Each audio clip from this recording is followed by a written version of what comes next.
Welcome to PodRocket. I'm Kate, the producer of PodRocket, and with me today is Jon Meyers, developer advocate at Supabase. Hi, Jon. How's it going? I'm great. How are you? I'm doing well. So this is, at the time of recording, like almost exactly a year since we had Paul Copplestone on the podcast. So very exciting to have you back on, and we'll do a check-in on 2021.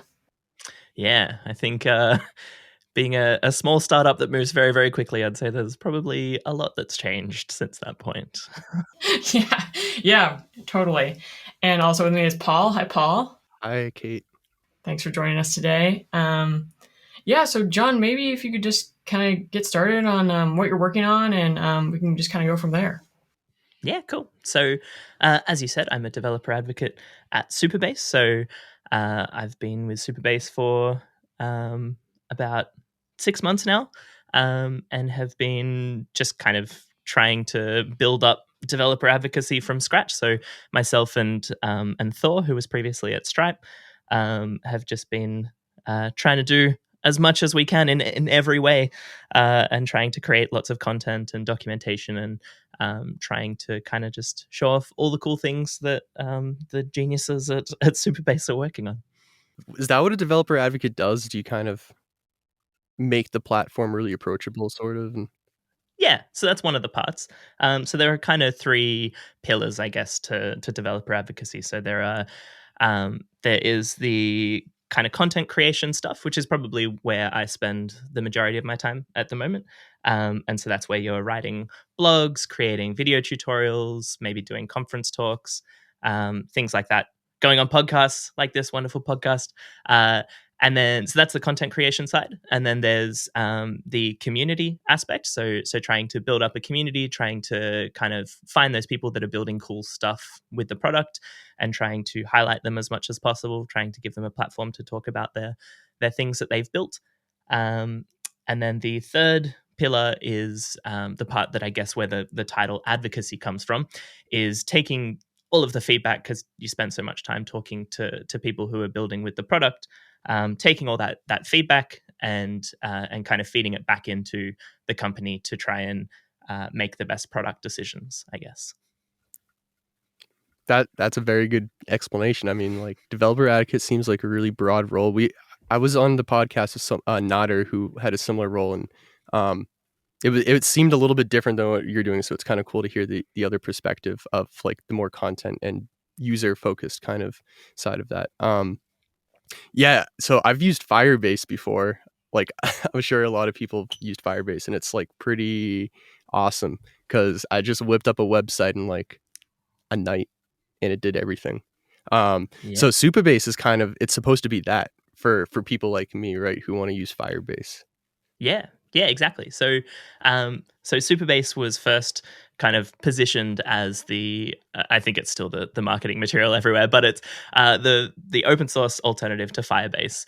And so the founders of Supabase basically had that exact experience. They built with Firebase, and it's just awesome. Like, the developer experience is fantastic. Something that some people hit, which the founders of Supabase hit, was a scaling issue where they couldn't do concurrent writes, I believe, as quickly as they needed to.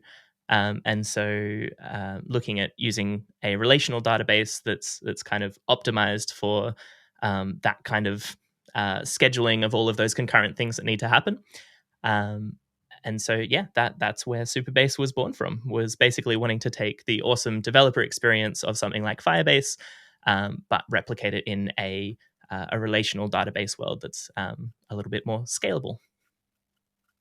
So the reason why there was this push, right, to go to the relational database world is because inherently in a document, in like the JSON-y, what is it, a NoSQL database, writes are expensive, right? Yeah. And is there anything beyond the expensive writes reason that motivated Supabase to kind of go in that direction? Or like, was it more the use case of, oh, we want good writes? Or was it more like, I'm going to stick it to the man and make an open source backend as a service.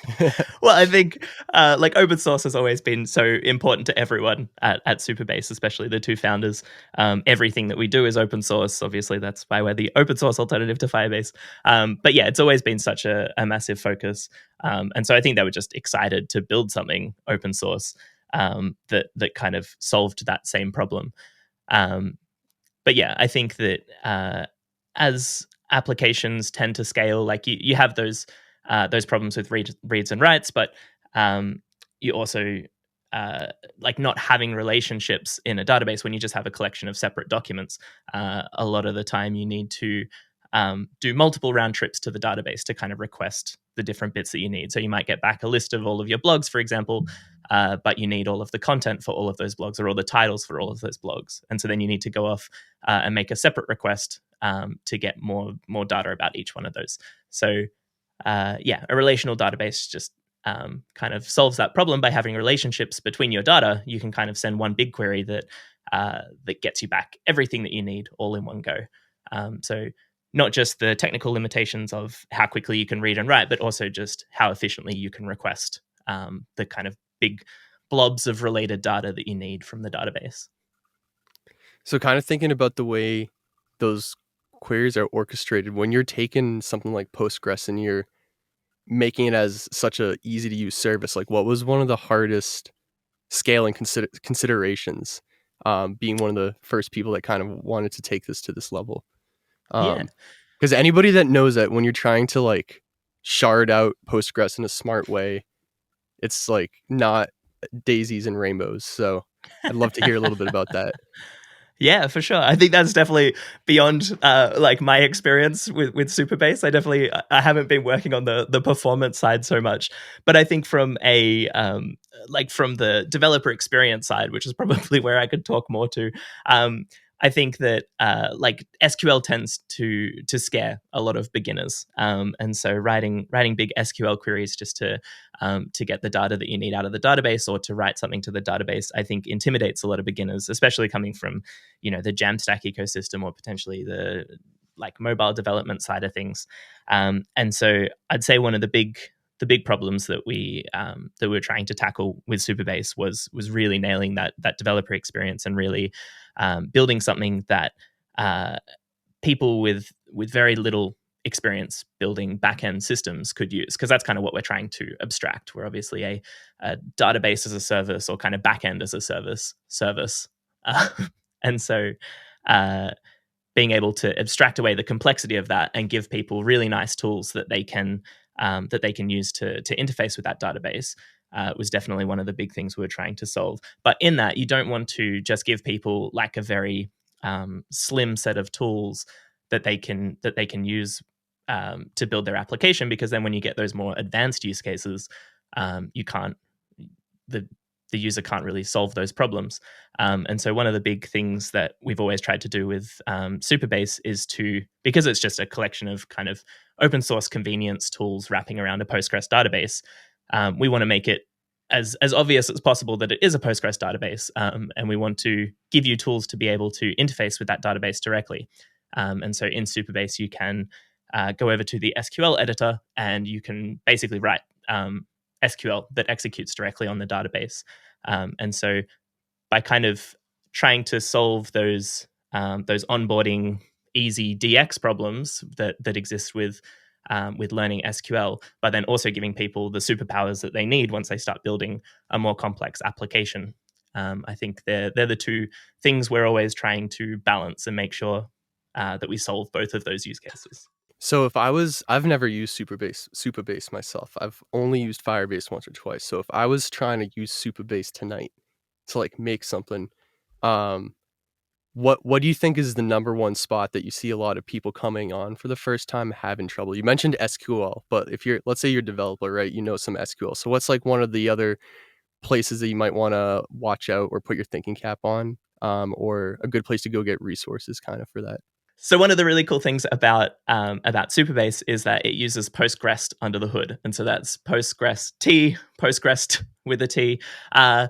And so this is a tool that allows you to interface with your database with a REST client. But the other thing that it adds is auto documenting or auto generating documentation.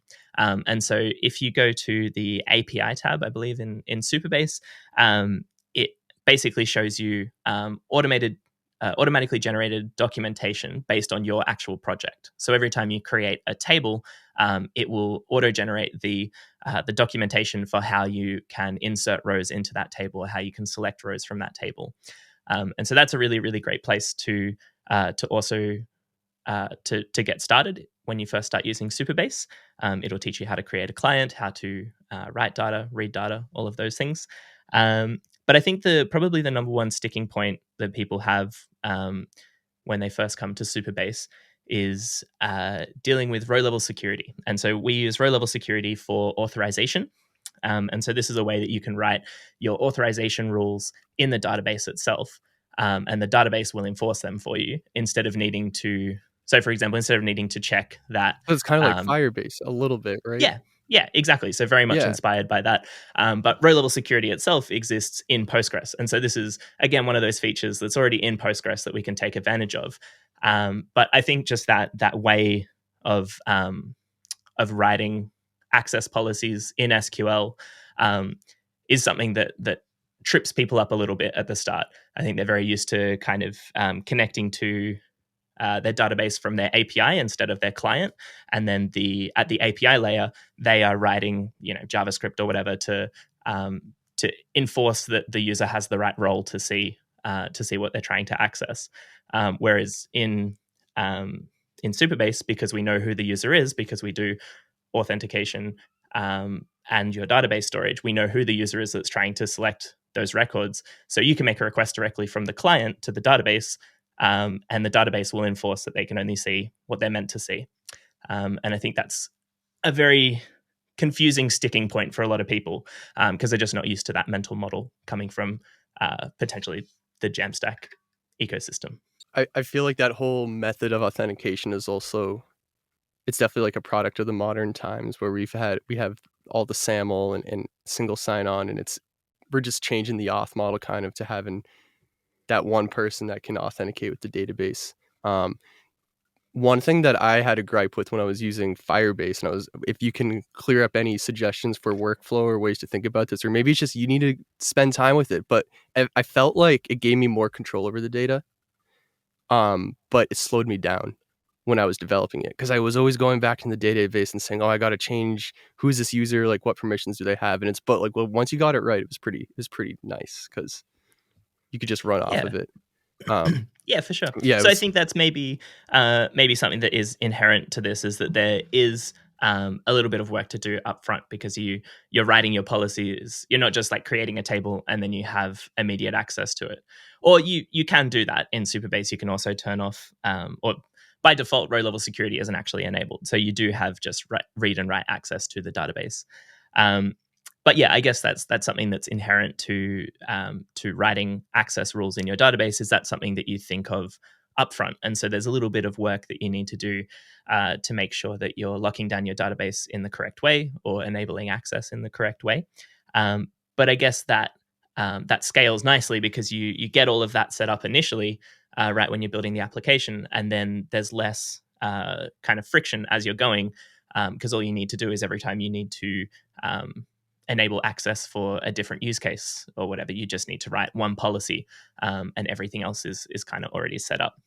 It also protects you from writing some bad logic down the line that does expose that data because those rules are written in the database themselves. And so at the API, you can't really expose things that you're not meant to expose because everything is kind of being enforced by the database itself. So I have one last question about the actual technology of your stack. I'm thinking about this Postgres thing, right? So it's like this other layer that's sitting in between me and my database.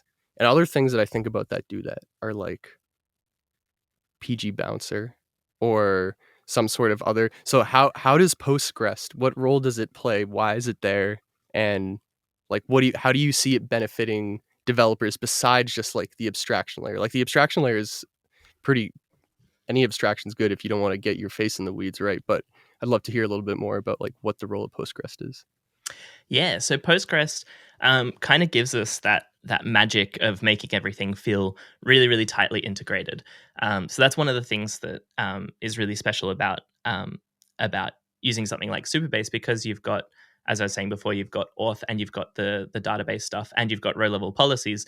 They're all living inside that ecosystem of Supabase.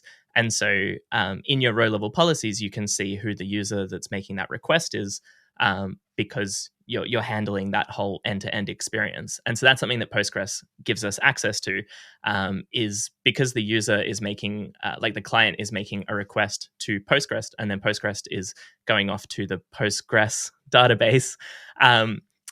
It is actually it gives us access to the JWT token that got passed along with that request. Usually in the database, you can't inspect, without writing a lot of custom code yourself, you can't inspect what the JWT was of the client who made that request. And so Postgres nicely passes along all of that information. So in your Supabase RLS policies, you can see who the user is that's logged in, but it also means that you can detect who the user is throughout any of those things that you're doing with Supabase. So if you're writing Postgres functions, for example, then in your Postgres functions, you can see who the user is that's made that request. It also allows us to do things like make a request to a Postgres function from the client. So we can create a Postgres function that has a whole bunch of complicated logic in it, a whole bunch of complicated, scary SQL, and then we can just expose that as a Postgres function that we can call from the client. And so again, because the client is passing across that authorization token, they're passing across that JWT token, we can make sure that they're actually allowed to run the SQL that exists in that Postgres function. So Postgres with a T kind of like ties all of those things in together. So it's the layer that basically gives Postgres the knowledge of who the requesting user is, and also just provides a really nice interface for the client to request that data. Yeah, I was gonna say it sounds like a nice interface. It's just like a really good bed to build SDKs off of really quickly that you can pump out once you get that layer kind of sorted out. Yeah. Yeah. So from the client side, it gives you that convenience and that nice simple API. And from the database layer, it gives us access to who's actually asking for that information. So what are some of the coolest projects that you've seen? Like, I mean, I can look up Supabase and see all sorts of big names on there, but like, what do you think is cool? Some compelling use cases or some people that maybe stretch the product that inform some future building decisions? Yeah, for sure. There's this awesome site called Made with Supabase. So I think it's just madewithsupabase.com. We'll chuck it in the description. And that is it's a community built project that just basically lists out every project that we have ever heard about that is using Supabase. And so it's a really cool place to just kind of click through and see the awesome stuff that people are building. Unfortunately, recently sunsetted project that I was really excited about was Slip. So slip.so was an educational platform that was built on Supabase, and it had some really nice interactive educational courses. But then also from the content creator side, it allowed the person who was building the course to charge for the course upfront. So they could basically get people excited about the course and committed to buying it by purchasing the course before it had actually been created. So then it kind of gave you the inspiration to create the course. Another awesome one that I saw recently was like a links. It's just like a massive like Figma file of just like all of the links that you want to keep a track of. So if you think about like a visual version of your bookmarks toolbar, so everything that you want to be able to bookmark and come back to later, you drop into this kind of like you drop the URL into this Figma file, or this thing that looks like a Figma file, and it will go off and get like a preview version of the website and have it there. and bring in a bunch of the like OG image information and stuff. So just like a really nice like collage of all of these things that you want to keep a track of. But yeah, there have been so many cool, awesome projects built with Supabase. I recommend checking out the madewithsupabase.com website and checking out what can be done. Yeah, I just pulled it up and there's a lot of stuff here. That's cool. There's a lot of good inspiration to kind of like look at what you can do with this. So Supabase, so what do you think is like the biggest strength of Supabase besides what we've talked about in the beginning, kind of like the row-based access of your relational data? Yeah, I think like having the power of Postgres behind it, so having almost infinite scalability and such a battle-tested kind of database technology that's just been around forever. But the real strength, I think, is because we're wrapping everything, we're wrapping these tools around just a Postgres database and giving you direct access to that Postgres database. It makes Supabase very portable, and so most systems might give you the ability to export out your data as like a CSV or something like that. But in Postgres, you can take a whole dump of your entire database. And because with Supabase, we're doing things like writing row level policies or row level security policies in the database itself, all of that comes out as well. And so it's not just that you get a CSV that you then need to work out how to import into another database.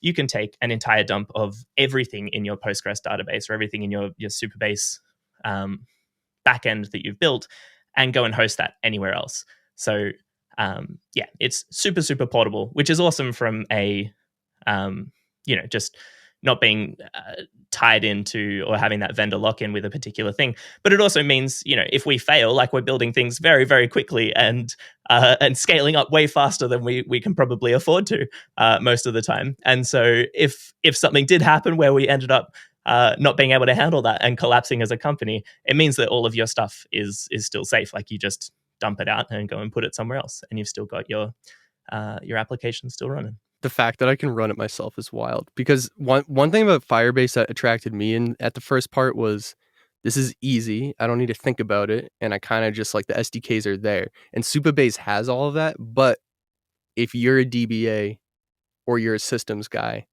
or whatever it might be, like you can take that and you can stretch it and optimize it to really penny pinch and get the cheapest backend that you can get. That I feel like that is one of the biggest things in my mind. I'm just like, wow. And there's a lot of open source tools out there for tuning. Like, how tunable is the Postgres backend of things? Like, can we play with that? How do we do that? Yeah. So we give you direct access to the Postgres database, and it like won't mess with any of the way that Supabase on the application layer. If you're kind of poking, prodding Postgres underneath. Well, I mean, it depends what you do. I'm sure you know. Because we give you access. Obviously, you do have the ability to shoot yourself in the foot. But yeah, most of the things, like as in, if you were just inserting some records or changing the structure of your database, things like that, obviously that's not going to affect Supabase. If you took the user or the role that Supabase is logged in as and changed the permissions of that so that it wasn't allowed to see the database, then you might break your entire system. That doesn't sound good. No. Don't do that. That's not recommended. But yeah, because you have direct access. Yeah, because you have direct access, you're not kind of limited by the features that we're pushing out either. Like if there's something that you really want to be a part of your application that isn't supported by Supabase yet, you have direct access to the Postgres database, so you can go and implement that yourself. Or even better, you can, because the whole project is open source, you could build it into Supabase and get those contribution stickers. We'll send you lots of t-shirts and stickers and thank yous. What if I wanted to set up master slave like replication? I could just do that and it would probably be fine. Yeah, you would be able to potentially set that up. It would be something to play with, not something I have experience with. But yeah, it'd be a fun one to try. So is there any other plugins that aren't part of the Supabase immediate repo kind of that you have found others in the community finding useful, and like what do those do? Like any Yeah. logging type of things or dashboards out there? Or I know Supabase has their own, but Yeah, we recently acquired Logflare, which is very exciting. That yeah, we have logging in Supabase now, which is awesome. But yeah, in terms of other extensions that are great, the HTTP extension is a really good one. That allows you. So that's a Postgres extension that allows you to make a HTTP request from within Postgres itself. And so something that's really powerful about having a Postgres database is that you can create Postgres functions. So this is something that I was talking about before. And having the HTTP extension means essentially you can create a Postgres function that can make a request to a live API. And so one of the really common use cases for that is you want to maybe create a customer in Stripe every time a customer signs into your Supabase application. And so you can create a Postgres function that goes off and creates a Stripe customer. And because, again, we're in Postgres, you can then use a trigger, which is another thing, another database thing where you can subscribe to particular events in the database and then call Postgres functions. And so in that use case, you could listen to changes on your users table, and anytime a new user is inserted into that table, you could call this Postgres function, which goes and gets a Stripe user. It creates a Stripe customer. And then because that Postgres function has direct access to your database, you can just update that row to have your new Stripe ID. So you can have this kind of automated system that's all taking place just when the user signs in for the first time. It can kind of automate all of these things that are happening in the background. Another really cool extension that we've actually just built, so it's an open source extension completely separate from Supabase, but something that we're soon to implement into your Supabase instance, is PG GraphQL. And so we've recently built an extension that allows you to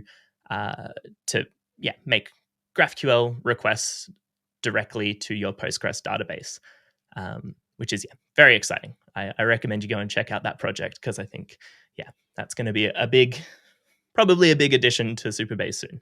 yeah, that makes me want to go use it right now.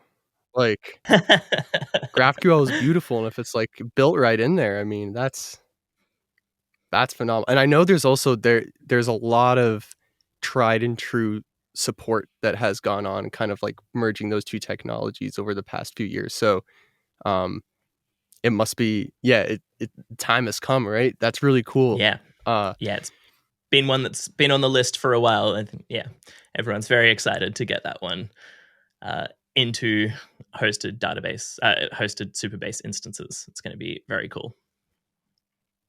And thinking back to the functions that you just mentioned, my initial thought when I hear what you told me is these are kind of like Postgres runtime Lambda functions, almost, because they're like in their own little state of the world and they do their own things. Yeah, so you're nodding your head, like kind of a little bit. Yeah, they're very similar to that conceptually. And so you have these functions that that exist within your database. One of the kind of, I guess, benefits of these over something like Lambda is that because your database is an always-on system, your database is always there running, waiting for requests.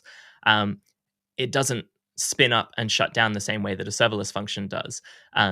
So it's always on. So that means that you can do really interesting things like set up a cron server, for example. There's a really good blog by Paul Copplestone, the CEO of Supabase, that basically shows you how you can create a cron server within Postgres itself with just a very small number of commands. And so having it's kind of like a Lambda function, but with database superpowers. It's very cool. But while you're talking about functions, I should probably address that it's not the kinds of serverless functions like Lambdas that our community is constantly asking us to build. So that's been something that's been on the roadmap since basically day one. It's always been something that we've wanted to get up and running properly. But like everything within that Supabase ecosystem, it's all so tightly integrated in, and you have access to everything in that Supabase ecosystem.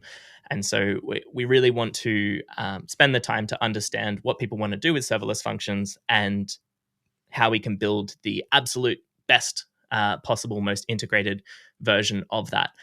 So it's something that we're working on, but we haven't quite launched it yet. But hopefully more on that soon.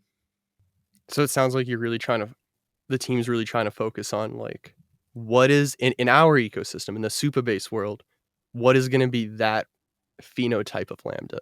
Because it's going to be a little different than what's up in the AWS guys, right? And you want to take that new phenotype and make sure it's like as clean as it can be, and it says run. So that's what it's kind of like testing the waters right now, right? Yeah, that's right. We want it to feel Gotcha. like you're still using Supabase. We don't want it to feel like you're just writing a Lambda function and you happen to be writing it in the Supabase UI. Like, we want it to be tightly integrated into everything else. So you have the kinds of superpowers that you have with all of the other pieces of Supabase. That's exciting. I'm going to keep an eye out for this. I really like the GraphQL integration. I'm going to keep harping on that. That's really cool. Who do you think that, with all these technologies being a little different than AWS and like GCP and those guys out there, do you think that's going to target the same exact audience when people are building? Or is the audience right now a little bit different? And do you see AWS and Firestore kind of no, not Firestore, Firebase? Yeah, do you see Firebase and the other guys kind of being a competitor to Supabase, or are you targeting a different kind of niche of customers, hoping to take them over someday? We'll take all the customers. No, Yeah. we. I think we see them as healthy competition. They're doing awesome things. I mean, if AWS went down, the whole world would go down. So we like having them there. But yeah, in terms of things like Firebase, I think that's the original kind of positioning of the company was the open source alternative to Firebase, and so it was very kind of conceptually tied to the capabilities of Firebase and what Firebase could do. And initially, we were looking at kind of replicating each of those features that exist. So database, or a place to store data, that being able to be like subscribe to real-time events on that data, being able to handle authentication and authorization, and then file storage. They're all sort of the core pieces of what make Firebase awesome. But it's also quite limiting if we were to only build what exists in Firebase. And so I think that kind of marketing headline is something that I think we want to maybe move away from in the future, as we want to build some things that outside of the things that Firebase offer. Like, there's so much more cool stuff that we could do if we're not kind of limited by only building things that Firebase engineers have solved in the past. Can you tell us anything that people have been whispering about on the big round table about what those things might be? Some of them are just very, very early conceptual things. But I think, like the idea of what we're the kinds of things that we're trying to do with functions, for example. Like, I think conceptually people have this expectation of what it would be, because of the things that already exist. And so we want to kind of excel past that. We want to be able to build something that is even cooler than that thing could be. Because I mean, if you wanted to build a serverless function, like, you can already create a Lambda, or you can, if your client is hosted on something like Vercel, you've already got serverless functions right there. And so I think trying to build things that are beyond just what exists at the moment. But yeah, can't hint anything yet. Stay tuned. That's for the episode next year, or at this time. Yeah. Episode 200. That's right. Oh, the future looks bright. I haven't I keep saying I haven't really looked into Supabase personally that much, but this just looks like the holy grail of sort of like the full stack engineer that likes to do things themselves. Yeah. You know, Yeah, that's right. That's exactly exactly what we're trying to tackle. Like the people that just the hobby developers that just want to play with something, all the way through to people that want to build very advanced, cool stuff. Right on. Well, thank you, Jon. This was a great overview. I learned a lot about Supabase in this episode. I hope the viewers pick something up. And right, so you can go to the Supabase documentation, obviously, to go look at things. You mentioned madewithsupabase.com for inspirations. That's another and I assume like a lot of those resource. projects are going to be open source themselves, since this is an open source community. So you can go look at them. Yeah, exactly.